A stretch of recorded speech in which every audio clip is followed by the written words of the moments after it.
What is up, guys? Welcome back to the channel, keeping you up to date on all the latest news, rumors, and reports. Lots of WWE news and AEW news to discuss. Breaking news as Jimmy Uso has been arrested, and it looks like WWE officials are not happy at all. Which WWE superstar AEW is waiting for? Vince McMahon said to be impressed with a new superstar. Full recap of what went down on this week's Monday Night Raw, and more. So you guys know what to do. Make sure to have those notifications turned on, and to continue enjoying some of that wrestling coverage, content, and WWE 2K22 news, consider subscribing here and to our second channel. Some breaking news as we start up this roundup. Jimmy Uso has been arrested for DUI in Florida. According to reports, this happened around 10 p.m. local time last night after he allegedly ran a red light while being clocked going at 50 miles per hour in a 35 miles per hour zone. This is according to a police report that was obtained by TMZ. They did a test, he failed. He was booked on a misdemeanor DUI charge in addition to speeding and running a red light. It's worth mentioning that this is the second time within the last 2 years that he has been arrested for drunk driving, with the one prior to this happening in July 2019. To make it worse, that was the same year that he allegedly got into a drunken dispute with cops in Detroit, and right now it's looking like a clear indication that this could be a problem for him. Hopefully he get the help, the intervention that is needed from family, WWE, and so on. And this comes at the worst timing because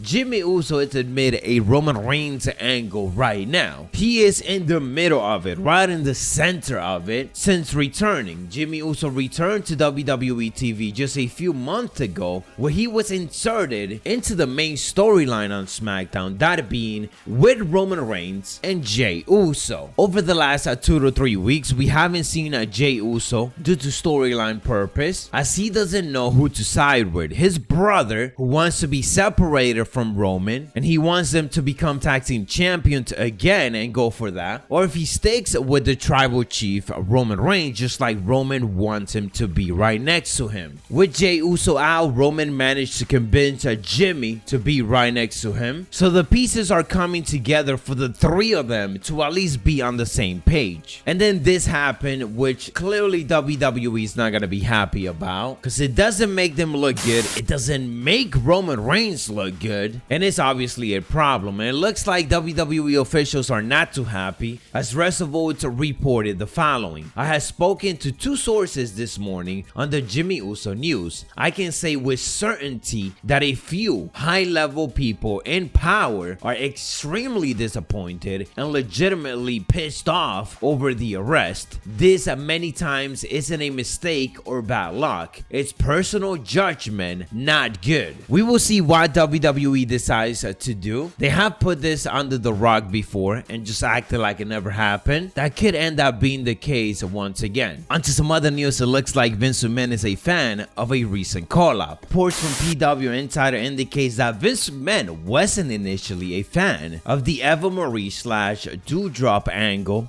going down on Monday Night Raw right now, but he does love the end goal of their story, and we sure expect to see a lot more of it on Raw to get to that end goal. The reports also went on to indicate that Vince McMahon has been impressed with Piper Niven and loves the Doudrop character, which I'm really hoping that this means that Piper Niven will become Piper Niven once again as soon as she is fully separated from Eva Marie. As of course right now they are playing it off into the storyline that this is what Eva Marie called her, but that is not her real name. Onto some other news. There have been a lot of talk in regards to Chad Gable and his contract with the WWE, as Dax Harwood ended up teasing that his contract was going to be coming up now in July. That was in a tweet about 2 months ago, but it looks like that wasn't really true, as Fightful Select did indicate that Chad Gable's WWE contract still has some time left on it, and that tweet by Dax was simply a joke. A joke with a specific meaning to it though, because several AEW stars and sources have told Fightful Select that them, just like Dax Harwood, are allowing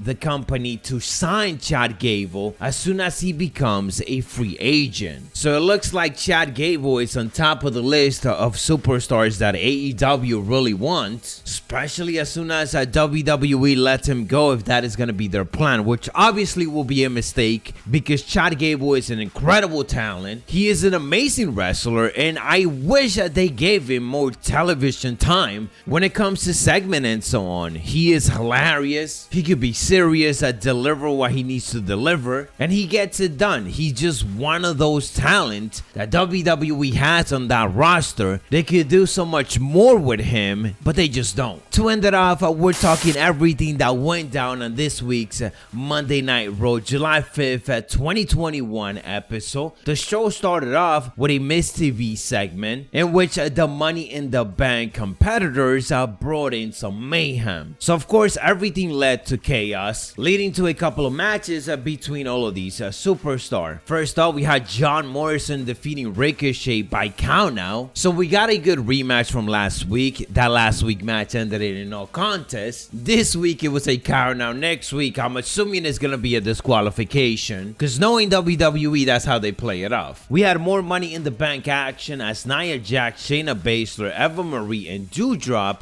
defeated those that qualify for the Money in the Bank: Nikki Cross, Alexa Bliss, Asuka, and Naomi. In the end, of course, Eva Marie is the one winning all of this, right? We had Mustafa Ali defeating Mansoor. So there goes his undefeated streak. Although technically it ended before, but it was by disqualification. So technically he was still undefeated in a way. Or maybe it already ended weeks ago and I missed it, because you know, WWE doesn't care about it. So why do I need to care about it? Imagine not hyping up something like that. We had Jinder Mahal finding a bit of new confidence as he got a brand new motorcycle ride. But it didn't matter for this match. Drew McIntyre defeated Jinder Mahal, although it was by disqualification. In the end, Jinder Mahal ended up stealing the Drew McIntyre sword. So it looks like these two guys are gonna head into a feud like a lot of us wanted to. The only thing is that it's not gonna be for the title anymore. We had the Lucha House Party defeating Mace and T-Bar, who were obviously not happy after they lost. Matt Riddle defeated AJ Styles in one-on-one competition. There was a lot of interference on this one, especially from the Viking Raiders, who of course are trying to chase those tag team titles from AJ and Omos. We had Jackson Ryker and R-Truth defeating Cedric Alexander and Elias. And I'm saying this like this because they really going with Jackson Ryker as a babyface. And in a matter of just 3 weeks, he is literally the worst babyface. Just make him a heel. He doesn't have to be the babyface. Make Elias the babyface. Fans are coming back. Fans love Elias, especially when he go out there and put them over with a song. So why not just do that instead? Before I forget it, before we get into the main event, Charlotte Flair faked an injury tonight. She was trying to outsmart Rhea Ripley, but of course Rhea Ripley knew what's up, so she didn't let that happen. Well done, creative team. You literally came up with the same thing that you did last week with MVP and Kofi Kingston. Good thing that Rhea Ripley was paying attention, I guess. And into the main event, we had Kofi Kingston and Xavier Woods defeating Bobby Lashley and MVP, who is finally cleared to compete. Towards the end of this match, we had Kofi Kingston reversing an attack to hit a Trouble in Paradise on MVP for the win. So that is all the latest and everything that went down on this week's Monday Night Raw. Let me know your thoughts down in the comments below. If you guys want to continue being up to date on all the latest wrestling news, rumors, and reports, make sure to hit those notifications and of course subscribe to the channel. I'll catch you on the next one, so stay savage.